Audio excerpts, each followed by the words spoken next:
Hayi ikaze muri studio za Shani TV Promotion nongeye ko rero mbazaniye ya nkuru nziza mu mazimisi munsaba abantu benshi bagiye bansaba ino nkuru kugira ngo nyikore neza kandi birambuye. Uyu munsi rero nabazaniye uyu mukobwa ari kubice bigacika kuri social media zitandukanye, Facebook, Instagram ndetse n'ahandi hagiye hatandukanye, ariko nifashije ikinyamakuru kibiyaga bigari ndetse n'iyi nkuru yabashijwe gufatwa na mugenzi wacu hariya mu gihugu cy'u Burundi, ndetse akaba agiye kwitugezaho iyi nkuru neza irambuye. Nanjye rero ndari kumwe gatanu kuri gatanu, kandi subscribe nimba utarayikanze, wewe wayikanze ikakana kunozogera ukandi like kugira ngo uhereze imbaraga iyi video, unasharinge ku bantu guys, sharinga ku muntu yikeneye ushaka kubyumva. Noneho rero wandike muri comment igitekerezo, ese uyu mukobwa koko aravuga ukuri cyangwa se ni ukubeshya. Reka ntangire ntabatindiye kugira ngo mubashe kumva iyi nkuru nziza rero, ariko nyamuneka abakobwa mwiyubahe. Urukundo nibisazi donc bigukoresha ibyo ari byo byose. Umuhungu hagiye bugiye wamaze kumukunda nahakubwira ati nshaka uze mu ikareso, yego uremera ukaja kugura ikareso nshasha ukaza wambaye kubera cyane kugira ngo nahakubwira ati nshaka kumarana ukwezi kose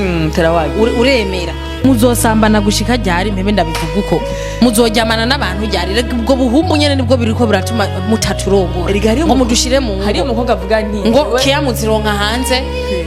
bitwaza ngo ivyo ngo nzogushira mu rugo ngo mfashe iki ngo ko ivyo nkeneye byose ndabironka hanze, ngo nkeneye umukobwa ngo ndamuronka, nkeneye iki none uronka n'uwabandi reka konona umugore w'abandi. Tuzosaba leta ikora iboro zifuka ivyo bintu by'abasore nimba ari akantu kazoba kariko n'igufuri bugara baca babika bazokugurura azanye umugore kugira ngo twirinde ibintu vy'ingeso mbi. Urumva kuko nta kundi twobigenza, baho uburenganzira bafise abagore gusa, abasore bose bugara hamwe babasigariza ako amaso bacamwo gusa, kuko je ibyo bintu sinavyumva kamere. Urukundo abantu benshi baragwitirana. Urukundo si ikintu uvuga umuntu ubwira ku munwa ngo ndagukunda. Urukundo ni ikintu gikomeye, ni ikintu cyo kubaha, ni ikintu gifise uburemere. Rero abuno munsi impamvu ibintu byose bidafashe urukundo bararukinisha. Impamvu barukinisha baba donc baba bafise ikintu bakeneye, canke gutesha umwanya umuntu, canke bakeneye bwa buhumbu nyene araza akakuryosha akakugira ko agukunda kandi bidafashe. Abasore turabakunda, tubakunze bakaduheba, baduhevye buratoranye n'uwundi dufata ukoranye n'abahungu 10, umwe wese mwakundanye 5 mwararyamanya bo bose, none wumva uzoja ku mugabo bimeze gute? Abasore buno munsi bagukunda bafite ico bagukeneye, bagukunda why? Kubera iki bagukunda? Kugira ngo mujyamane, nta kindi kintu bashaka.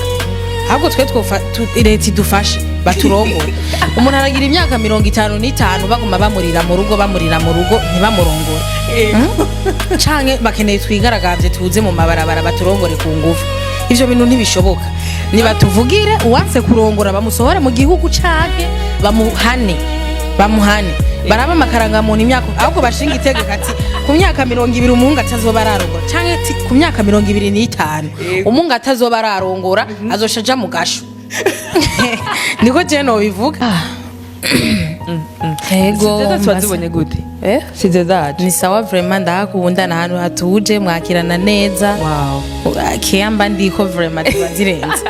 nanandi ndazibona. Yes, ubwo nabandi batumire rero turabatumiriye mumva neza ko Jisia ababwiye neza ko dufata batumire neza vraiment. Uyu munsi rero naguhamagaye tuyage vraiment, tuyage nk'abantu b'abajene, tuyage utubwire uko wiyumva, uko ubibona, uko uvyumva.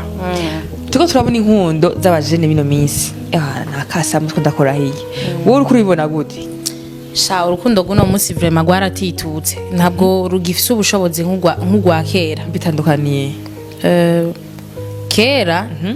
abantu barakundana baba bafise imigambi yuko bagushira mu rugo, mugabo buno munsi nta migambi yo kudushira mu ngo bafise. Yego bafise imigambi yo kutumara bakaturira kutwacu kutumara gusa batatushira mu nzu. None uriko yaraba ngo nari yahe mpamvu n'amakobwa bitwara nabi n'abahungu bitwara nabi bimeze gute? haba ku bakobwa cyangwa ku bahungu twese turitwara nabi ikintu kenshi ca mbere kiriko kiratuma abantu tutariko turamererwa neza mu rukundo turiko turabona ibintu vyo hanze ibintu amavideo ibintu vyo hanze mu bisanzwe nivyo bituma gute ya twigana imico yo handi niyo iriko iratuma rero itwicira abana bacu bafite abana hano abana bacu mvuze ati abana donc abasore bose muri rusange none bon icyo ni factor ya mbere utanze iriko ituma abasore benshi badashaka kurongora abasore nabo bakavuganye twege ituma tudashaka kurongora ni cyane ntiturifata ntituragira aho twigejeje abakobwa nabo no munsi mugenda gukunda cyabona mengo ngo mumutware eswe ntumva ko abakobwa baba bafite amakosa muri uno mwanya icambere ntushobora kuja mu rukundo ata mpamvu ufise ugiye uvuze ati ngomba nje mu rukundo rega urukundo abantu benshi baragwitiranye urukundo si ikintu uvuga umuntu ugira ku munwa ngo ndagukunda urukundo ni ikintu gikomeye ni ikintu cyo kubaha ni ikintu gifise uburemere rero abuno munsi impamvu ibintu byose bidafashe urukundo bararukinisha impamvu barukinisha baba donc baba bafise ikintu bakeneye canke nko gutesha umwanya umuntu canke bakeneza bwa buhumbu nyene araza akakuryosha akakugira ko agukunda kandi bidafashe yes generation no bakitwaza ngo nta mahera ngo bafise yo kurongora barakenye none uzorongora gute utari kurabirondera ega ntibigusanga aho uri urakura amaboko mu mpuzu ugakora uyu munsi bakavuga yuko badashaka gutwara umukobwa adafite amahera none ubona tutagiye guhera muhira iwacu none ayo mahera niyo azubaka urugo kera bavuga ngo nta mukobwa nta muhungu twari umukobwa afite umusumbi amahera mugabo bavuga ati udafise inoti nta mpamvu yo gushira mu mago urumva yuko abana bose bamaze kononekara nk'ivyo tubiraba mu mafilime hanze aho usanga twe tuvyita ngo ninyigisha ahubwo twasanze ari kutwicira abana ngo sishobora ngo donc mu mafilime hanze berekana barakina uruhande umuntu agize yakunze umukogi wabo batunze afise amahera akacamukorera vyose ivyo rero natwe tumaze kubibona ino abahungu bashe bashoha mu mitwe ati natwe tuzobigira uko tuzokunda abakobwa bafise amahera ariko baribesha cyane nibakora amaboko mu mpuzu bakore hama umaze kubona ko warondeye washitse aho wifuza rondera umugore kuko ivyo bintu uri kurakora n'ivy'umuryango ntuzobijya wenyene kandi uri kuronderera mama wawe na papa wawe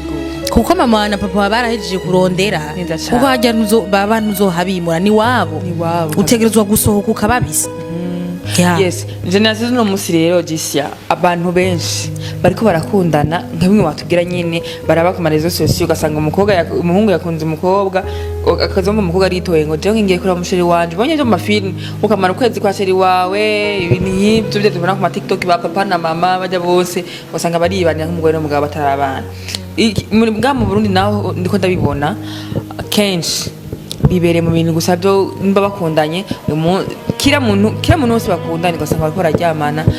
ncamba nka wa muntu rero ese ko niba uryamanye n'umuhungu rimwe uno munsi kabiri murakundanye wundi gushika ku wa gatanu ni igiki zomushira gishasha mu nzu ese ntubona neza yuko twe abakobwa two turikwegeye two twigirira nabi ico no bivuga ko ico novuga mu bisanzwe turarusha twebwe abakobwa turarusha ahubwo dusaba ubuyobozi kudufasha mugabo hajya nabo nyene nukubaremeka kuko umuntu afasha uwifashije ikibazo turiko turaronka naco abasore turabakunda tubakunze bakaduheba baduhevye buraturanye n'uwundi dufata ugoraye n'abahungu 10 umwe wese mwakundanye senka mwararyamanya abo bose none wumva uzoja ku mugabo bimeze gute abasore buno munsi bagukunda bafite ico bagukeneye bagukunda why kubera iki bagukunda kugira ngo mujyamane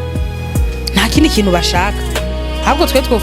leta idufashe baturongore umuntu aragira imyaka 55 baguma bamurira mu rugo ntibamurongore canke bakeneye twigaragavye tuze mu mabarabara baturongore ku ngufu ivyo bintu ntibishoboka nibatuvugire uwanse kurongora bamusohora mu gihugu canke bamuhane baraba amakaranga muntu imyaka ahubwo bashinga itegeko ati ku myaka 20 umuhungu atazoba ararongora canke ku myaka 25 umuhungu atazoba ararongora azoshaja mu gasho niko je no bivuga none adafise no gutungisha naho ega benshi nibyo batinya baziyaranja ya biyaranje gute kandi uvuga ati jewe muhira nta kintu kandi benshi tuko turabona abahungu benshi mino misi bariko baba mu nzu za nyina babo eske azaza kutunga gute atazinzi yo gupanga ndo azipanga kera amahema ntibayubaka inzu z'ivyatsi ntibazubaka bakaba mwihema wo kwemera ubwo rero bazubaka iz'ibiti n'iz'amahema tubemo none nde uvyemera tusazira iwacu nkande kandi Imana yaraturemeye abafasha iraturemera amafasha none abo bafasha duhaye bari hehe tuguma turibwa n'abafasha b'abandi bantu ivyo birabaho ujya musore nkunze aguma mpenda afise umugore Imana yamuteguriye neza cyane urumva ugasanga sirewe ego rero ndiko no ariko yonona umugore w'uwundi muntu reka konona abagore babandi natwe abakobwa tureke gukunda abagabo babandi uno musi je narakunze umuhungu munze umuhungu imyaka 8 ego mu bisanzwe vyitwa ko twakuranye ego yaciye atera inda uwundi mukobwa none aho novuga ngo ntiyari gwanje canke ni vya bindi Imana ibici ishaka gucisha mu nzira zayo kugira ngo kugira irabe kwihangana kwanje aho kugeze novuga ati ni Imana yashatse kumana irabe ko ndamuheba canke ndamuguma ko canke none mwaragumanye ubu rero ndamuhevye sivyo ndamuhevye nzosha nsubira nturane n'uwundi cye nongera mari yindi myaka 8 ndindiriye yewe kuko jewe umusore tuzokundana hagahera amezi 3 atarampropose mariage nzoca nitwara nzoca nitwara uzitwara uvugiye kuko azoba ariko arampenda nzovuga ati jewe nta kuntu twoguma dukundana aguma mpenda atampropose